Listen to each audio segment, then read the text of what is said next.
In one of our previous videos, we covered the story of Japan and linked it to how it will affect the US. Let's take a quick recap for anyone who missed out before we move further. Japan's economy has been stuck in a slump for a long time where prices kept going down. Recently, things have changed. After a 41-year slump, the Japanese economy is finally experiencing inflation. This is good news for Japan because many believe it will help their economy grow again. Even famous investors like Warren Buffett are taking notice and investing in Japanese companies. This change in Japanese economy has the potential to change the course of the global economy as a whole and create a new world economic order. To learn more about this in detail, you can click on the link above or access it from the description below. In this video, we will explain the changes taking place across various economies as well as look at various options for bracing ourselves for the future.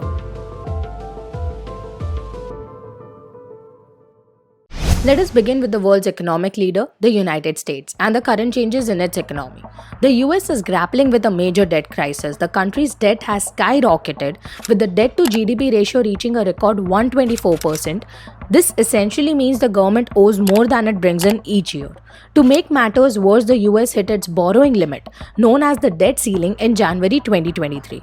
To avoid defaulting on its debts, the government took temporary measures and Congress suspended the debt ceiling until January 2025. This is not the first time the world's greatest superpower has nearly fallen to its knees. According to the US Department of Treasury, the debt ceiling has been raised, extended, or revised a total of 78 times since 1960. Now that you understand the gravity of the situation, guess what the US government's next step was? Despite facing a severe debt crisis, the US government surprisingly announced plans to add 1.4 trillion more debt in the FY 23-24. This decision has raised concerns about the long-term sustainability of the US economy and highlights the tendency of postponing difficult economic decisions for future generations.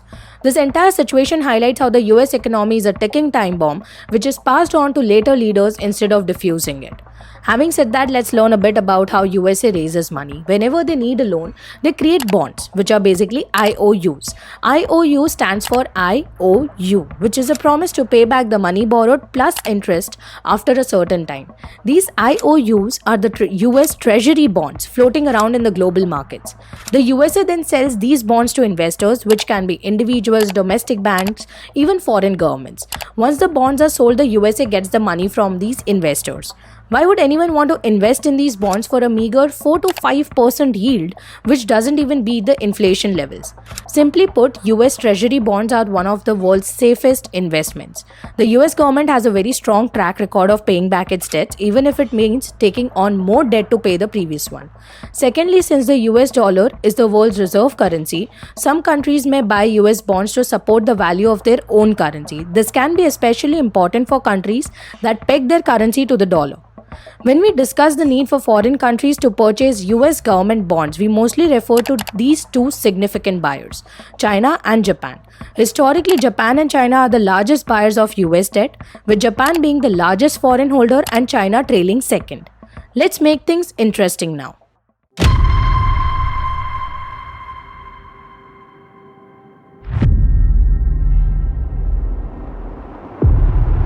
On August 2, 2023, Fitch Ratings downgraded the US long-term rating from AAA to AA+, citing expected financial deterioration over the next 3 years. This was after they put the country on the negative watch list in May 2023 due to the debt ceiling crisis. This had a significant impact on the nation's credibility in global markets. This development, combined with the relentless rise of the US dollar since March 23, has resulted in significant changes in the investment behavior of key US debt holders, specifically China and Japan. This decrease can be attributed to two main reasons. The first was the Fitch rating downgrade, which prompted them to demand higher yields for the risk they were taking. Second, the dollar has been making new highs since March 23. So in order to stabilize their own currencies, the countries were forced to sell their holdings. Now at these levels, the United States has decided to raise even more debt, considering the debt ceiling has been suspended till 2025. So who will buy these bonds now that the dollar is overvalued and the country's future outlook has been downgraded? Definitely not China or Japan. In addition to the previously discussed developments, there is another problem. Their own economies are going through a different level of crisis. Let's start with Japan. As we mentioned in one of our previous videos, Japan is finally in a state of inflation after a slump of 41 years. In order to keep this inflation in a desirable range, the interest rates in Japan might be increased. As Japan's own interest rates grow up, it might lure investors back and cause more foreign investment in Japan, which is currently happening right now as big names like Buffet are investing in the country. So there is a high possibility that the Japanese government will invest in its own bonds rather than US bonds. To learn more about this, see the link to one of our previous videos in the description below. At the same time, there is something interesting going on in China as well. A new hashtag has taken Twitter by storm, the Japanification of China. Let's elaborate on that first. China, once the fastest growing economy of the world, has suddenly hit the brakes. The origin of this slowdown can be traced back to the beginning of the pandemic when China came up with the zero COVID policy. According to this policy, the lockdown will not be eased until the COVID cases go down to zero. That is almost impossible. Even today, many countries, including India, have not been able to achieve that. So the country where it all started can most definitely never reach that level. In the race to show the lowest number of cases, China ultimately lost on the economic front. Various major businesses declared bankruptcy due to the indefinite lockdowns. The final blow was when this pandemic hit the real estate sector of the country. China's Evergrande, because the slow-motion collapse of the world's most indebted property developer has just entered a new stage. The embattled company has filed for bankruptcy protection in the US, while its restructuring plans are being carried out elsewhere. Meanwhile, signs of trouble are spreading across China's broader property market, with large housing units remaining unfinished and buyers who pay deposits skipping payments as a result. All of this combined has led China towards deflation, and various global economists have pointed out the uncanny resemblance of this phenomenon to the one Japan has faced for the past 4 decades. Hence the term the Japanification of China. In general, when a country is experiencing deflation, it prefers to invest internationally in order to maximize returns. So why is China withdrawing from the US market? While we were waiting to see if Third World War would break out, the Second Cold War has already begun. All of this started when United States Representative Nancy Pelosi landed in Taiwan. China, which considers Taiwan to be a part of its own territory, interpreted this move as an attempt by the island nation to gain independence. In 1979, the US Congress penned down the Taiwan Relations Act. Through this act, the US is obligated to provide Taiwan military assistance whenever they need to defend themselves against China. On the other hand, China views USA's involvement, including Nancy Pelosi's visit to Taiwan, as their move towards independence from the People's Republic of China. Fast forward to 2nd August 2022, Nancy Pelosi lands in Taiwan for the first time in 25 years. China starts military drills around the island. China's foreign ministry lashed out, saying that this trip would have a severe impact on the political foundation of China-US relations.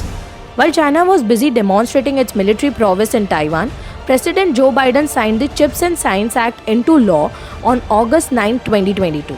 This was more of a weapon than a law. According to this act, the USA is providing subsidies to international semiconductor companies, including Taiwan's TSMC, to set up manufacturing facilities in USA. With this move, they have entered the semiconductor race as a competitor against China and also reduced their reliance on the Asian superpower. Now coming back to the US debt crisis, this is one edge of the sword where the previous buyers, namely Japan and China, have backed out. The other edge is the USA's own credibility, as Fitch downgrades the economy's ratings. So if the previous buyers have backed out, who bought these newly issued bonds? First, the Federal Reserve. They buy the US debt as a part of their own desired monetary policy. During the aftermath of the COVID-19 pandemic, the Fed relied heavily on these bonds to stabilize the economic turmoil. As per the latest data, the Federal Reserve currently holds more than 16% of the national debt. The second buyer group are hedgers. Hedgers include things like pension funds and insurance companies. Treasury securities are a natural hedge against anything because they are low-risk, long-term investments. Another possible buyer of these government bonds are major Wall Street bankers like JP Morgan, who have close ties with the government.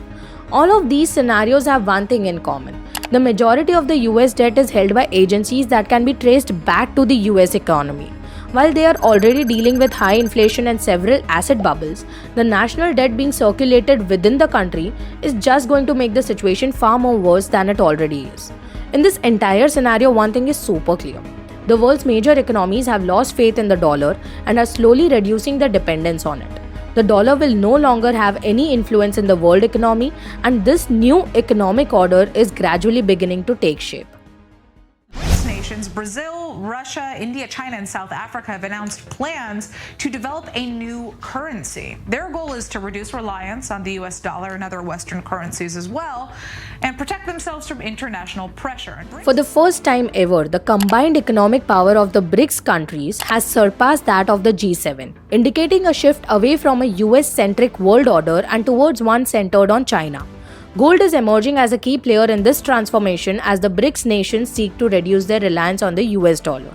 When the United States sanctioned Russia, they didn't think it all the way through. These sanctions made it difficult for Russia to do business with other countries as international trade relies heavily on US dollars. Russia needed to find another way. Chinese yuan and gold became the stars of the show. Russia had to find an alternative to dollar-denominated transactions with the help of a new currency that is stable and from a non-sanctioned country. China's yuan was the only one actively seeking an international role and able to take it on. Immediately, Moscow and Beijing switched to direct yuan-ruble trade without using the dollar as an intermediary. Meanwhile, ruble-yuan trade increased 80-fold from February to October 2022. While the yuan helped Russia weather the effects of the sanctions in the short term, it also opened a Pandora's box of new vulnerabilities for Moscow. For as long as sanctions remained in place, Russia will have to stay on the right side of Beijing. This is a good short-term solution, but we cannot make the Chinese yuan the next global reserve currency. Here's where gold enters the picture. Moscow has been looking for alternatives to the euro and dollar since its first invasion of Ukraine in 2014. Its gold holdings, for example, have nearly tripled since 2014. Moscow is currently sitting on 150,000 gold bars, valued at about $140 billion, mostly stacked in Russian vaults out of reach of Western asset freezes. The main advantage of gold is that it can be moved out of the digital financial networks. Hence, Russia could even use the gold to bypass sanctions by partnering with countries like China, the UAE, and India for cash or bartering against the gold. The BRICS nations were the biggest buyers of gold in 2023 as China, Russia, and India stockpiled the precious metal worth billions, and this spree is going to further continue in 2024. The BRICS nations want to guard themselves from a potential US recession as well as increase their own reserves in line with their plans to unveil their soon-to-be launched gold-backed currency. As of March 13, 2024, India has allowed its central bank to import gold without any import duties. In the end, trying to hurt Russia with sanctions might have actually speeded up the move away from the US dollar that was already happening. This, along with the BRICS countries buying a lot of gold, suggests the world money system is changing. It won't be easy, but the things are set in motion for a financial system with many powerful players, and the BRICS countries could be right at the center of it all. On that note, keep an eye on gold and add some of it for your own personal kitty. And if you liked our research, click that subscribe button to stay updated on our upcoming videos.